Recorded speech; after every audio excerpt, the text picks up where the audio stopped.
This is a matchup where I think most people don't think it's deserved. Most people don't think that Sean Strickland should be the guy fighting for the belt, but opportunity knocks. And he said it himself. He was like, would I have loved to have a 12-week training camp? Would I have loved to bring out all the sparring partners? Absolutely, but that's not how opportunity works. Here are your hosts, Derick G and AJ. Sean Strickland is probably the last guy that you would ever expect to fight for a UFC title, but folks, it is here. Israel Adesanya, Sean Strickland, UFC 293, it all goes down here. Some would say undeserving, some would say this is just UFC playing matchmaker and it's not by rankings, and then some would say this is just for the entertainment. We're in Australia, Izzy wanted to fight, Duplessis isn't ready. Listen, stay ready so you don't got to get ready. Sean, Deshaun, All-American Strickland, I don't know, we got a lot of nicknames, folks. So welcome back to another episode of the Bloody Water Podcast. My name is Derick G. I am your host. Joining me, as always, my co-host, the Santa Fe Bomber, the New Mexico native himself, AJ. Brother, we got a pay-per-view on deck. What's good, man? How you feeling? We got a pay-per-view on deck, Derick, and we got the Sean Strickland era about to line up. Nah, I'm just playing real quick. I'm excited for this pay-per-view card. There may not be a lot of juice on it, but you're right. This one's a lot of fun going forward. A lot of really good fights for you, Derick. How are you feeling? I'm feeling good about this one. I do think it's a little lackluster. Folks, $80. We got to make a decision this weekend. Are we paying it, or you going down to your local sports bar? You're going to go catch it there, get some good food, get some good beers, whatever the case may be. Either way, even though that this is lackluster in terms of monetary value, AJ, we have to admit, I think that we're coming to a point now that we're really just taking for granted what we have in front of us. A living legend, Israel Adesanya. And I know it sounds crazy, and I know there's a lot of politics that go into it, but my man is coming up on his 11th straight title fight in the UFC, been dethroned once, immediately got the belt back. I mean, AJ, what are we talking about here in terms of history? Absolute GOAT status, Derick. There's no way, at least in my mind, and this may be biased because I'm an Izzy fan, you cannot call him anything but a living legend. I mean, this dude has done it all, seen it all, gone up a weight class. Sure, he faltered there, but still able to maintain his belt whenever he did lose it, get it back, go forward, fight whoever, whenever, basically clean out an entire division. It's hard not to call this guy one of the GOATs. What do you think, Derick? Is this GOAT status yet or not quite there? Next to John Jones, this is the guy.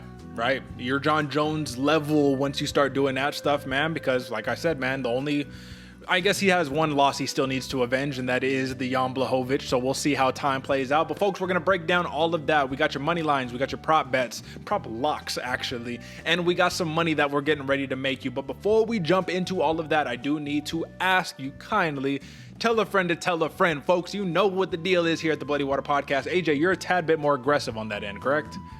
Oh, 100%, folks. On this side of the camera, it's all demands. I say that strictly because I demand you hit the subscribe button because we're winning you money each week, in and out, every single card right here. And, you know, all we ask, all Derick asks, I should say, and all I demand is just a little bit of button pushing, even leaving a comment. Let us know. I know there's some people out there that are winning big money from us, so we appreciate you dropping it down in the comments. Absolutely. Folks, I'll just say this. Look at your barrier to entry. This is a free program, right? All we ask for is your attention and for your referral. What are we getting you in return?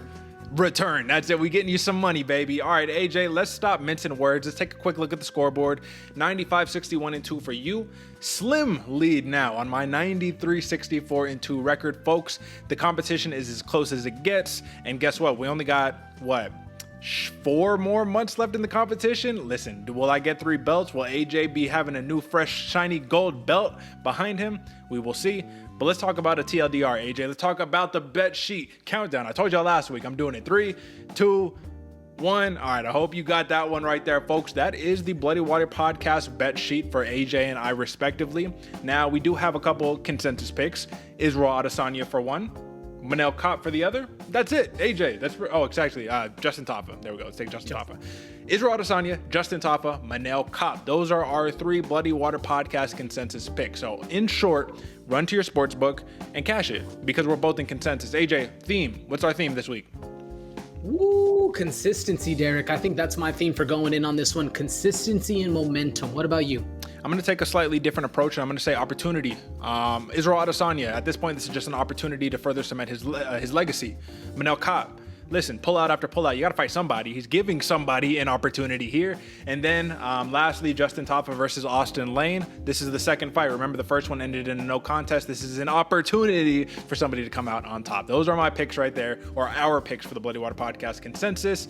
AJ, prop block time. Let's show the people. Look, I'm going to start off with mine, AJ, because this is going to be controversial. The Pleasure Man, Anton Trukalj, points plus 400. Nobody wants to see it. Nobody wants to talk about it. We're going to break it down a little more extensive in a bit. But AJ, Israel Adesanya plus 100 TKO. You think he's knocking out Deshaun, All-American, Strickland? What are you thinking?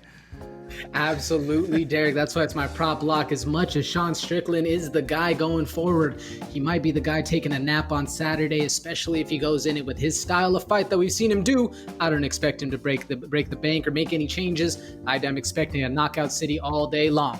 Yeah, you enter a new tier in just like MMA lore if you get knocked out by Israel Adesanya and Alex Paeta. That's just got to be its own category. So, folks, there you had it.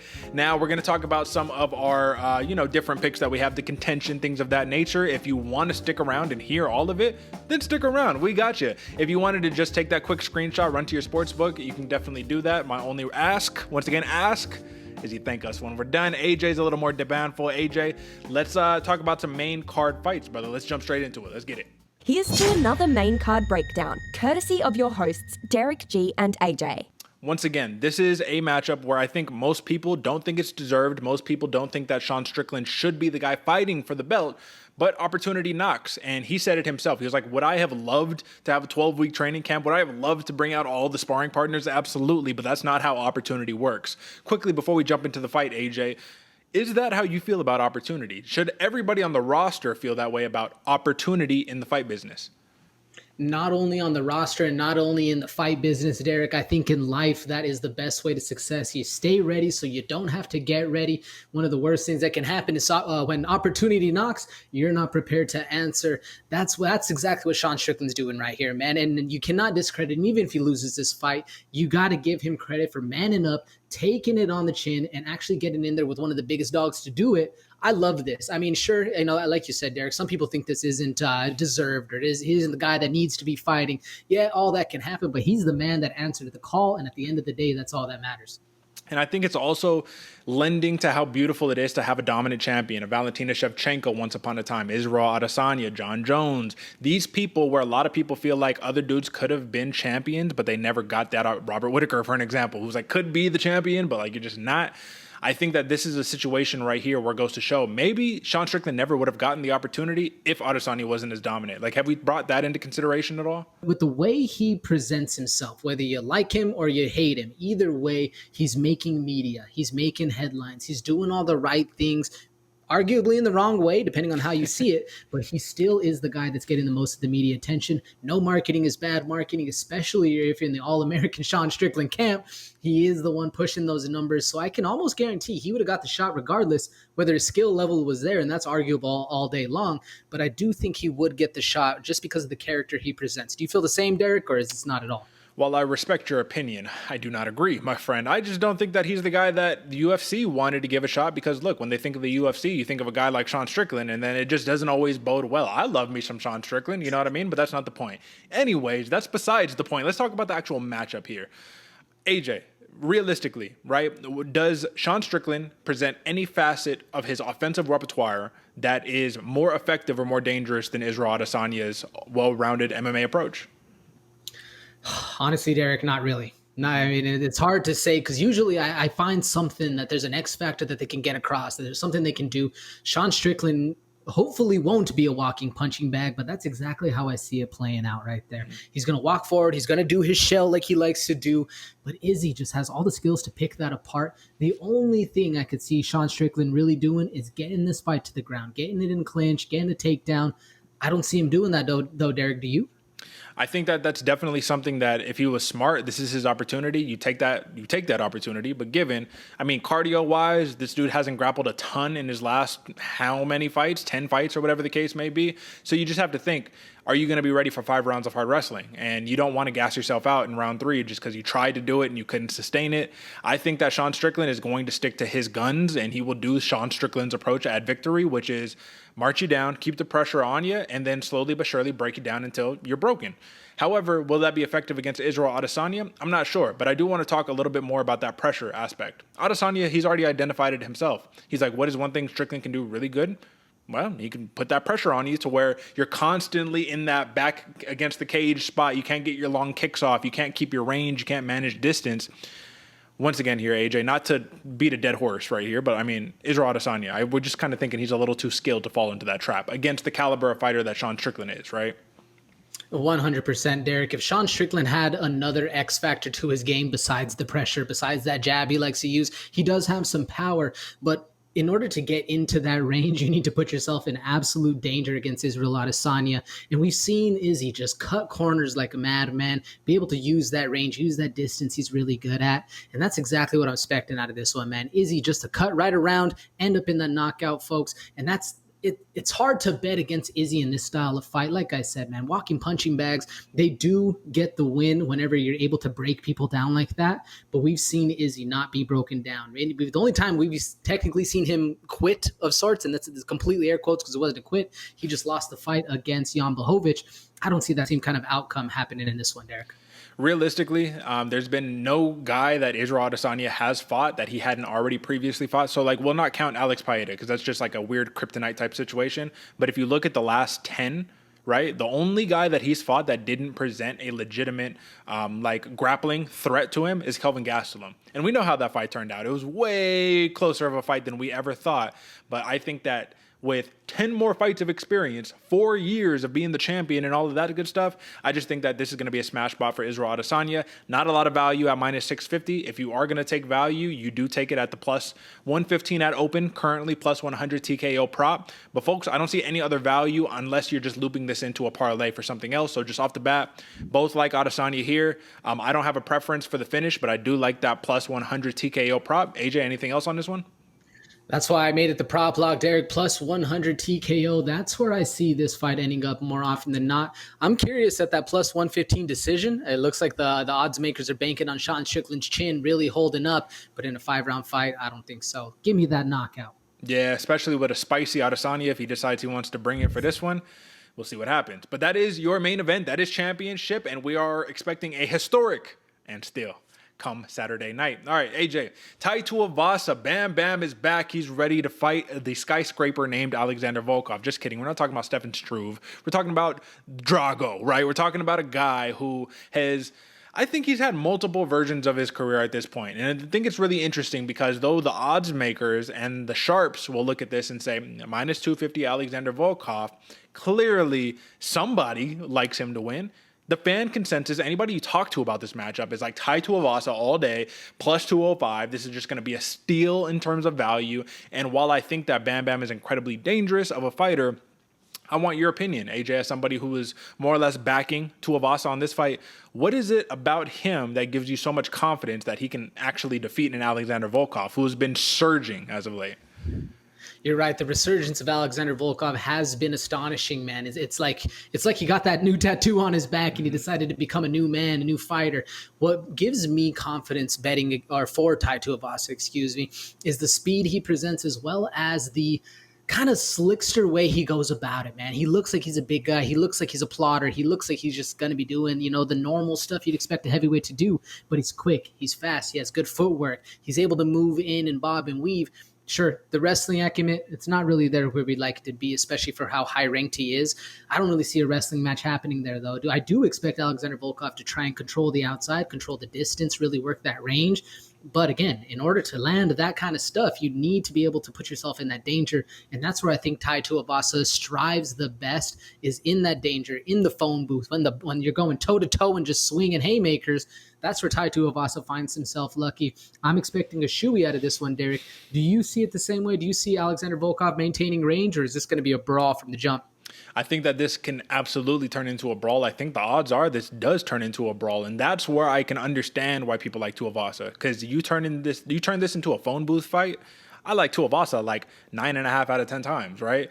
But the difference here with Alexander Volkov is that even though I don't expect him to be able to like fully maintain the distance and the range of the entire fight, you do have to take into consideration Tuivasa has to close that distance. Volkov does not, right? So his best shot is catch Tuivasa on the way in. I don't particularly expect this one to go above like 1.5 rounds. I don't even actually, let me look. It is 1.5 rounds. It's minus 115 a pop for the over and the under. So nobody knows, right? I don't see it going over, but the problem is Volkov getting pressured up against Tuivasa, you're back stepping, you're kind of circling out, and your back hits the cage and you're not ready for it. Then you get caught by the big one. Like, that's where I'm just like, oh my God, Tuivasa could walk away with a clean one here.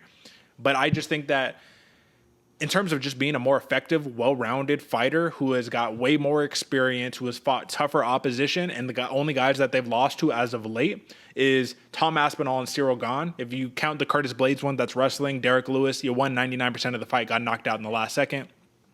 I like Volkov here. I think that there's a lot of things that you can like about him, and I think that even though we love the perspective that you're bringing of Tuivasa, knockout, and stuff like that, do you see why people can be high on Volkov here? Oh, 100%, Derek. I was actually, before I submitted this pick to you, going back and forth because I can see it exactly playing out like that, man. Volkov using the range, he's avoiding things, and then whenever he sees Tai closing that distance, he hits him with a big power shot. Volkov has the power to shut your lights off. Don't play around like this guy isn't, a legitimate heavyweight with legitimate heavyweight power. He can put those lights on. That's why I have a lot of hesitancy in going for the Tai Tuivasa pick. I can see this one playing out 9 times out of 10. Or I can see this one playing out multiple ways over those 10 spans fight. You're right, though, Derek. In a phone booth, I like Tai. But in that well-roundedness fight, in the way where, more often than not, things would unfold, I think Volkov might have the edge very slightly, but just right there. And I think that's why the odds makers also see it in that range of plus 115 on both sides, up and down of the over-under.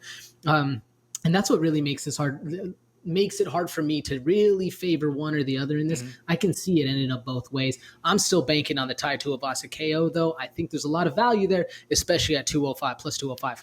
And folks, you know what they say. Sometimes you'd rather be lucky than to be good. And in cases like this, you're aiming for the luck. So while we do see it differently, while the odds makers see it differently, while everybody is across the board on this one, tail who you trust, and may God be with you. You know what I'm saying? All right, AJ, real quick before we move on to this one, do we like these TKO props right here? Are you touching any decision props right here, or do we really think this one gets out of there early? If this one doesn't end in a TKO, Derek, I think people are going to riot. I think people are going to be throwing beers at the octagon. I like that plus money on both of those TKO props, whether you're taking Tai or whether you're taking Drago. I do like that finish. So what that means, folks, is that if you don't want to tail either one and then you want to just go with that one, bet the fight to go to not finish in the distance. You know what I mean? You know what I'm talking about. Fight not to go the distance. All right, moving on to the next one. AJ, Manel Kape. He says, bro, I need a fight. Somebody needs to fight me. Kai Kara France stepped up and then stepped out. It's just constant motion for Manel Kape, who's like, I need to be a champion. I came in hyped as this rising champion, took the UFC by storm, and he just can't catch a break to move up the rankings, man. So what do?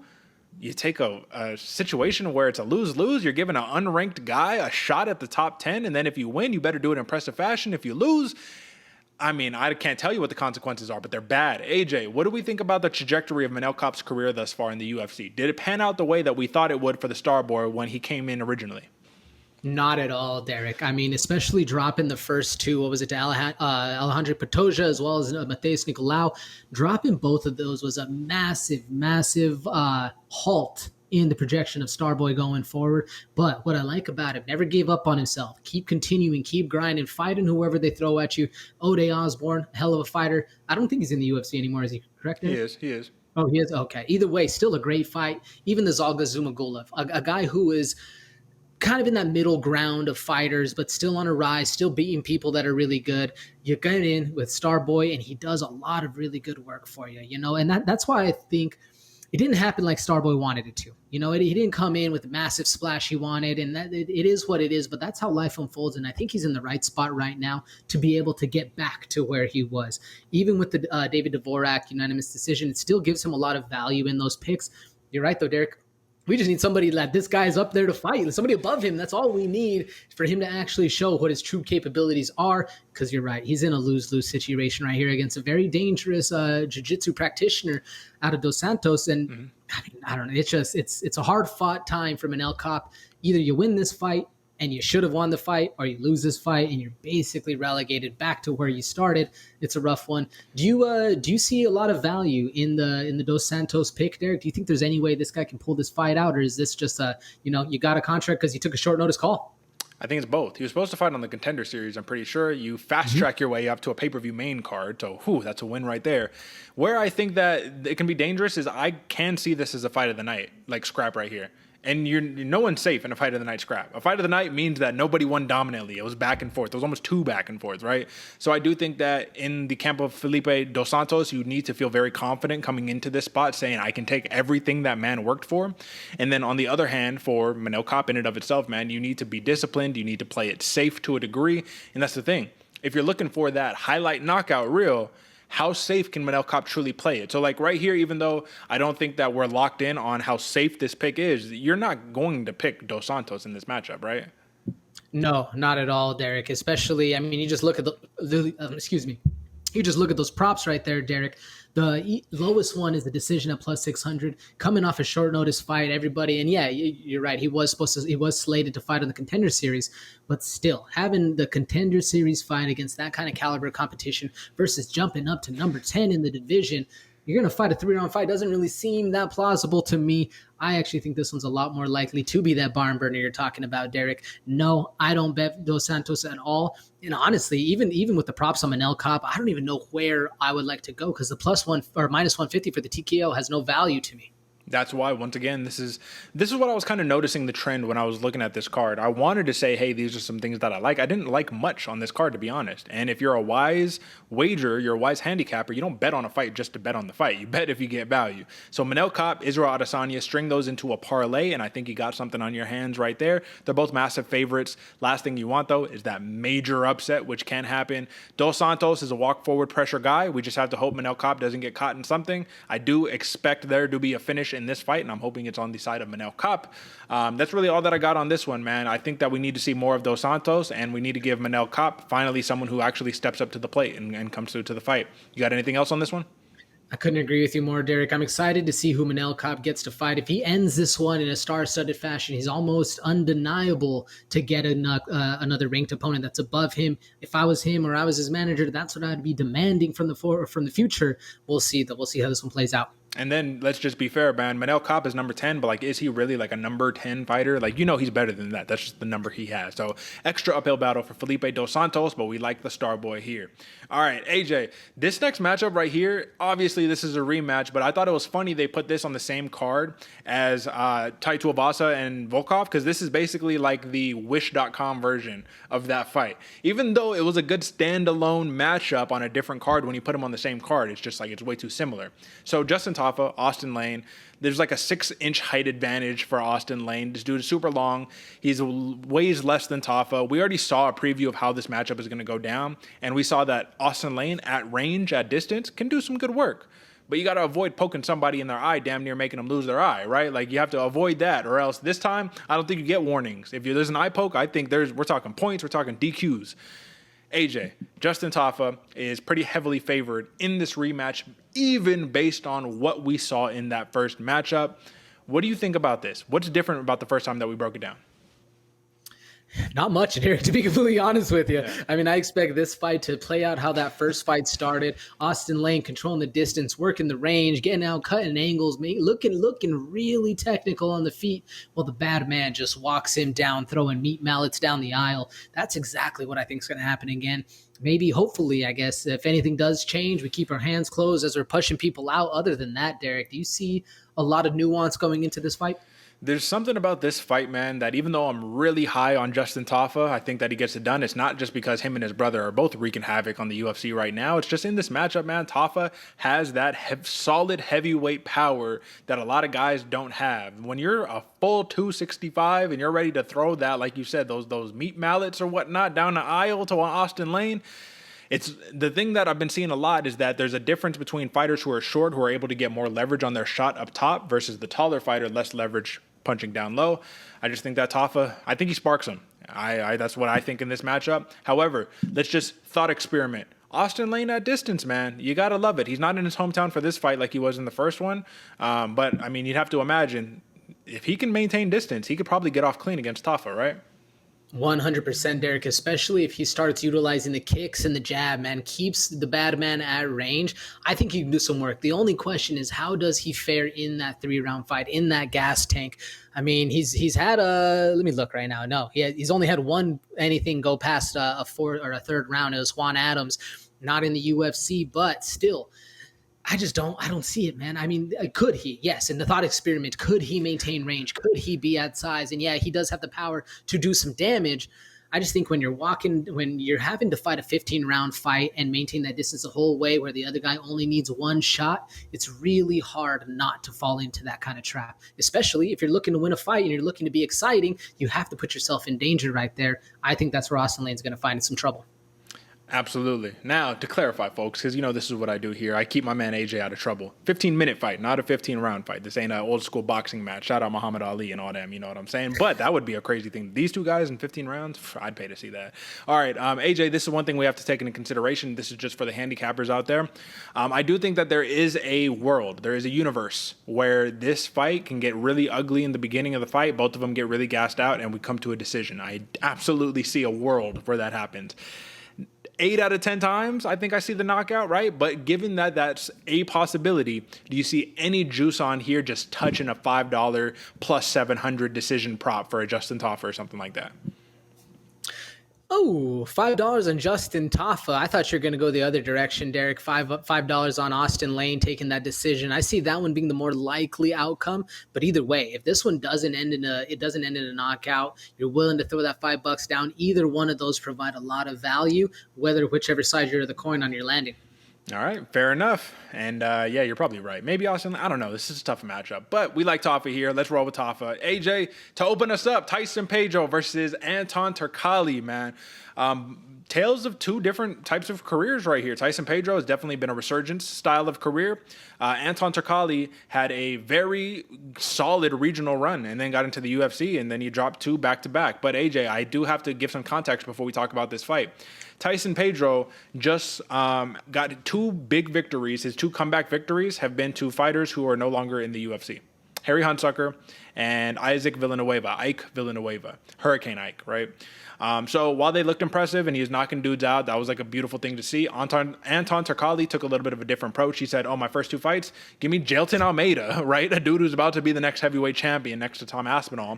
And then give me Vitor Petrino, right? This dude is an absolute stud, absolutely way more well-rounded than Tyson Pedro, way more of a threat than Tyson Pedro in my opinion. And now you get the Tyson Pedro of the world, right? Who is an incredibly skilled fighter, man. This dude is on when he's on. The problem that we've seen as of late is after that first round, AJ, things get a little bit dicey. That cardio, things get weird. My question to you is this.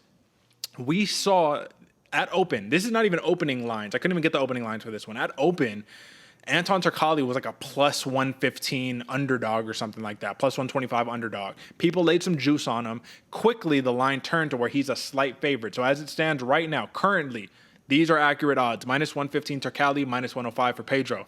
A lot of people are saying, let me throw some juice on Trukalj, but I see that the fans, the casuals, and everybody in between, right? Everybody who's just kind of watching, they really like Pedro, and they think that he's gonna get Trukalj out of there, first round KO, which is totally possible. I want your take on that, though. First round KO out of Tyson Pedro, very possible, Derek. Very, very possible for this one. And I like what you're saying about Tyson Pedro. Very technical, and what I like about him, he's sneaky, well-rounded. He does have a fully developed game that not a lot of people give him credit for. But you're right, that gas tank needs some work, brother. It's probably one of the only reasons he lost that Modestas Bukauskas fight. Is Bukauskas really started to take over later in the rounds. I can actually see Trukalj doing that exact same thing, and I think that's why we're split on this fight right here, choosing different sides. Because there is a world where Trukalj goes in, puts it on Tyson Pedro, controls the distance, maintains the range, all the stuff we like to see, has a beautiful technical performance, and I do think he's technically the more proficient fighter in this one. that's definitely a possibility. So, folks, if you're out there, if you're a casual fan or you're a diehard, do you think this is Tyson Pedro all day long?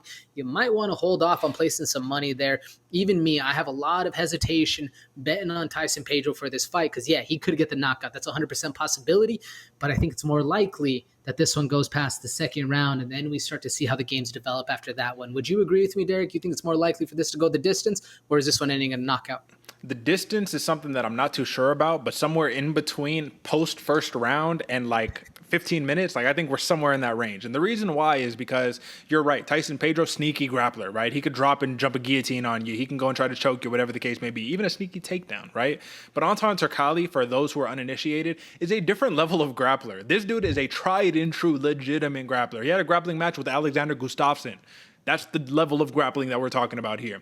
Tyson Pedro, on the other hand, man, I think that he has the skill set to capitalize on the big mistakes that Trukalj makes pretty often. And he did it against Vitor Petrino, and he just keeps his head on that center line, man. And it's just there. And he's getting rocked and dropped and fall into his butt in the guard. And you got to hope that you have a referee who's not going to wave it off too soon, because I do see Pedro hurting Trukalj multiple times in this fight. The question is, what happens when you can't put him away? And I think Trukalj, given that your two first fights in the UFC, man, Jailton Almeida, Petrino, this dude is going to put it on Tyson Pedro in a nasty way, especially if Pedro starts to wane in terms of his gas tank. So that's how I see it. That's the reason I'm on Trukalj. I want one last point, and I want you to give me your assessment on this. I'm very much of the belief that in this what have you done for me lately sport, you cannot discount phenomenal talents like Trukalj. I know he's a brash personality. He's the pleasure man. People are divided. This dude is good, though. You lost 2 fights against 2 really good guys. Why are people ruling him out like he's about to get smashed here? I think the only reason people are ruling him out, Derek, you go back and you looked at that Vitor Petrino, excuse me.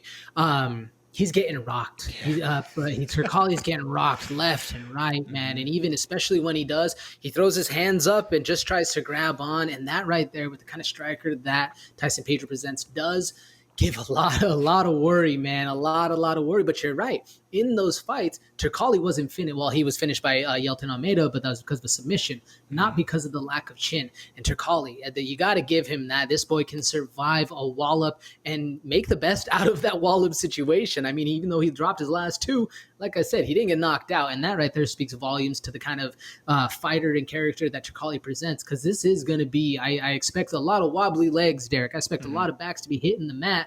But you're right. I'm hoping for that referee that's going to let them continue a little bit further and actually, work in those exchanges. But I can see why the bettors are really a little stressed or a little worried about putting their money on Trukalj, just because he leaves himself open all the time. And when I was looking at some wagers just to kind of take a look at this fight a little deeper, because I didn't like the odds either way, it's pretty much pick 'em. So I was like, okay, what juice can we get out of this? This fight is at 2.5 rounds. The over is plus 180. So I was like, okay, maybe the over 2.5 rounds could be one. Fight to go to the distance is like plus 300. So it's like, man, it's the difference of fucking a minute or 2 or something like that. I don't know, something crazy like that. So it's not a stay away here. You can definitely cash in big if you won't go on either one of these sides, especially if you like hit a prop. Tyson Pedro plus 300 TKO, sprinkle that. I don't care who you're betting for, sprinkle it. Anton Turkalj, my prop lock of the week, folks, plus 400 decision. I do believe Tyson Pedro has enough gall within him to avoid getting submitted, even though it's going to be a big threat by Trukalj. And I think that it's a battle of Trukalj getting rocked, getting control time over Pedro, and then doing enough in rounds 2 and 3 to get the victory. Give me the plus 400 decision prop for Anton Turkalj, the pleasure man. We're looking for a bounce back. And AJ, don't forget, you're the guy who always says it. 2-0 in the UFC, your back is up against the wall. You better get a win this go around, right? You got to be hungry, folks, and there's no one hungrier than when your plate is empty. You got the guy staring down from you, and you might be facing the axe from Uncle Dana. I expect Trukalj to come out hot, Derek. I actually really like, if I'm betting on the Trukalj side, I really like that plus 400 decision. I do think there's a lot of value there, but I'm on the other side of the coin, brother. I'm going Tyson Pedro, and I am taking that plus 300 TKO. I think it's his best route to victory. Either way, though, I do think there's a reason this fight is slated at the front of the line. It's going to be a lot of fun. All right, fair play. Folks, that is your main event, UFC 293. That's what we just broke down. We gave you money lines, we gave you prop locks, we gave you wagers, and we even give you some further down the line type stuff, man, some intricate stuff for the handicappers. So, folks, In return, one request, tell a friend to tell a friend. This is your favorite fighter's favorite fight show, and more than anything else, this is a grassroots program, which means this program does not grow unless you tell somebody they need to check it out. Do the right thing. We love you. And we're heading into our next segment, which is, the most anticipated segment of the show. AJ, this is where the stars of tomorrow get talked about because they're unknown today and nobody knows who they are. AJ, let's talk about some sleepers, baby. Time for some fight night. If you ain't paying attention, you're gonna sleep on me and I'm gonna wake you up. And per usual, AJ, we say 60-second bar pitch. That's what we need to go. But we could take a step back. We actually have a little bit of time here today. We finished the main card a touch early, right? So let's talk about it. Let's discuss some sleepers. AJ, if you don't mind, I'm going to kick it off, and I want to do this a side-by-side sleeper type situation. Let's break it down, man. I got Nasrat Haqparast. And I might say that, and you folks are like, oh, sleeper, what do you mean? Nasrat? What are you talking about? That's not who I'm talking about. Landon Quinones, right? That is who I'm talking about. This is going to be a sleeper matchup right here because if you know anything about Nasrat Haqparast, you know that his highest skill set comes in his boxing. Fantastic boxer. He'll box you up all day long if you give him the opportunity. Well, guess what? You're running into a guy right here in Landon Quinones where if you look at his record, lots of knockouts, lots of decisions, but he's a guy who, if given the opportunity, is a little Sean Strickland like AJ. He's a guy who will walk you down, stay right in front of you, and just box you up. Do. So it's going to be a matter of who's circling out, who's getting that lead foot advantage, things of that nature. And more important than anything else, man, Quinones is like a plus 400 underdog here. Haqparast is a massive favorite. I think the fight's going to be a little closer. What do you think about this sleeper, AJ? I think this fight's going to be a lot closer, Derek. I really like the speed of Quinones going forward. And honestly, man, with this being, if it does end up a boxing match, I think we're just going to see heads butting clashing the whole time. Nasrat Haqparast is a dog amongst dog. He does not give up. And Quinones coming in at a 7-1-1 record to give, a little heat to the UFC debut. I think there's a lot of value here for this sleeper, folks. And especially if you're a Quinones fan. What did you say, Derek? Minus, what was it? It's plus 320 favorite on plus 320 underdog. Excuse me. Yeah. Either way, plus 360 live right now. Minus 475 favorite for Haqparast. Folks, do you know how crazy that is? You know how ridiculous of a line that is? Just to say that you have to bet $475 to earn $100 on Nasrat Haqparast here. People are really counting out Quinones. Absolutely count him out, but look for that speed, folks. It is very, very dangerous. And with that being said, that is the first half of the sleeper portion. AJ, you got a fun sleeper that I actually was going to choose as my sleeper, but I was like, let me explore what else is out there. This is a banger, though. AJ, talk to the people. This is an absolute banger, folks, and there's a reason both of us were thinking this one's going to be a sleeper, man. Kevin Josette versus Kiefer Crosby. If you know a lot about the Australian scene, you definitely know about Josette. I'm probably saying that wrong. And if you know anything about the Ireland scene, you definitely know about Crosby, man. These guys are finishers, and that's exactly why I chose this one as a sleeper, folks. A lot of knockouts on their records. Yeah, they're not undefeated, a little up and down, but for the vast majority of the way these guys finish their fights, it's with pure excitement and violence. And that's why I like this as a sleeper. We may not, and this might be going against the sleeper code. We may not see these guys as stars in the future, but we will see them now providing a lot of entertainment, a lot of value, putting butts in seats and getting them right out whenever the knockouts start to happen. That's why I like this fight as a sleeper. Derek, what do you think? I think you can argue that one of these guys is probably already carrying a lot of hype behind him. That is Kiefer Crosby right there. Big Daddy Kiefer, man, right there. BDK. God damn, you got a nickname like that? My man boxed, MMA, the whole nine, fought in Bellator before. It's not like this dude is coming out of left field. You know what I'm saying?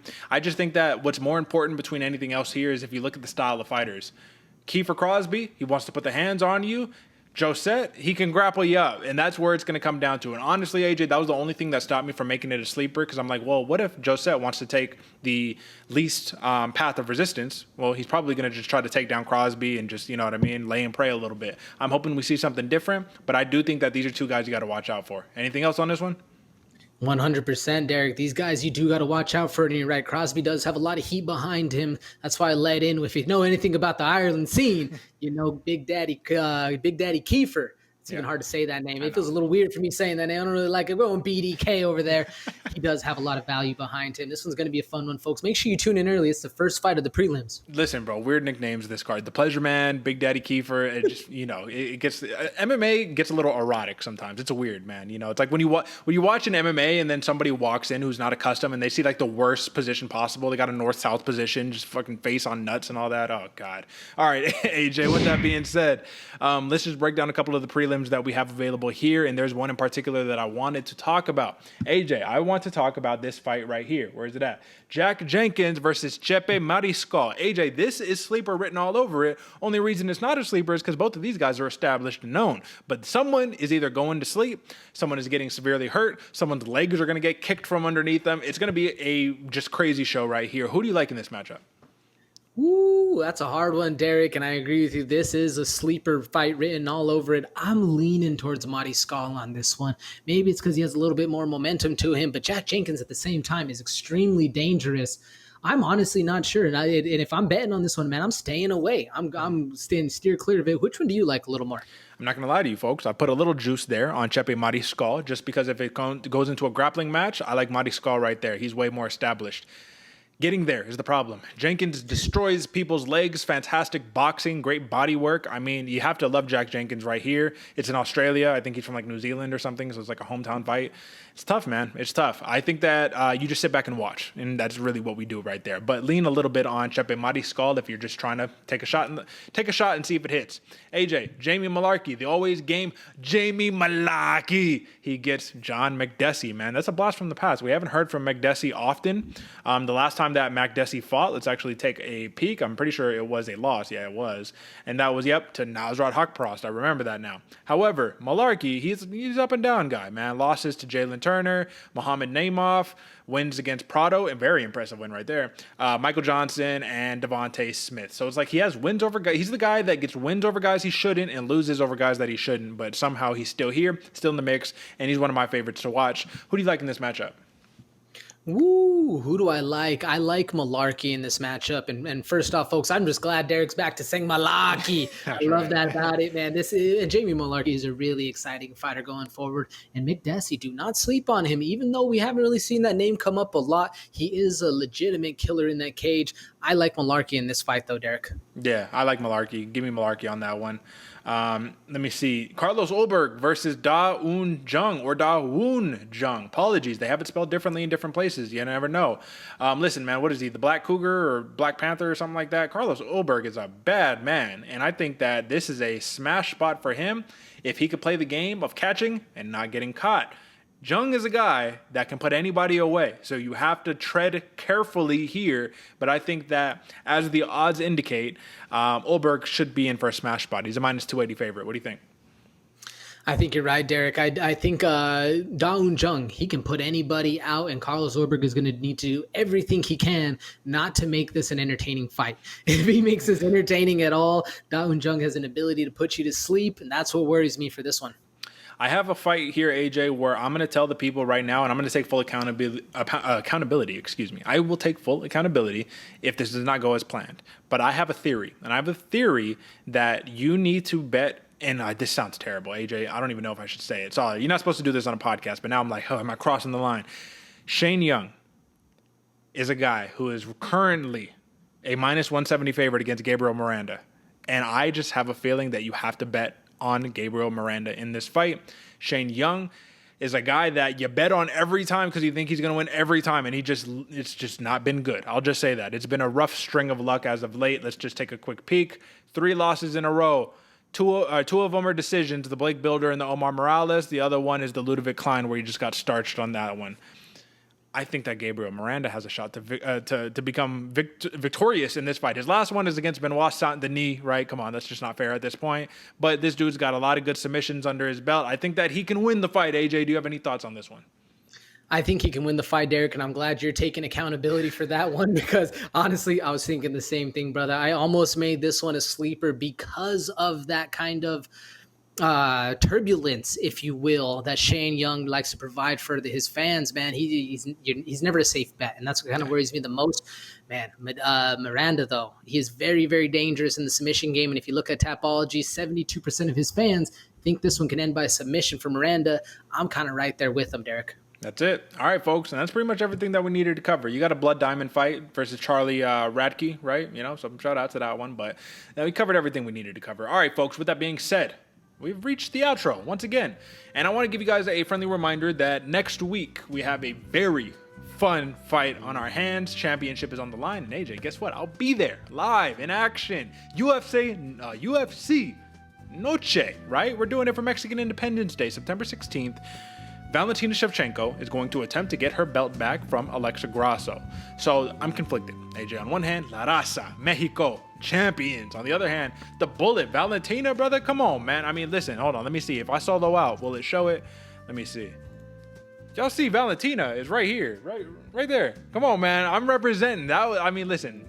You gotta love the Bullet. Oh, that's not where I needed to go. AJ, let me get you back here. You gotta love the Bullet. You gotta respect what the Bullet has done in her career. And I think that just like everything else in this sport, everybody saw her lose. First off, have a close fight against Tyler Santos, then lose against Grasso, and now all of a sudden she's washed. And I'm just like, so she wasn't just the most dominant fucking champion that we had next to Amanda Nunes and John Jones? No? Oh, okay, I guess. Any thoughts, AJ? It's a sport of what have you done for me lately, folks, and don't fall into that trap, whether it's this week or whether it's next week, because I agree with Derek. It's going to be a lot of fun watching the Bullet get down with La Raza back there, and man, I'm just excited to break that down for you. But before I leave you, folks, I do want to make sure to make another demand.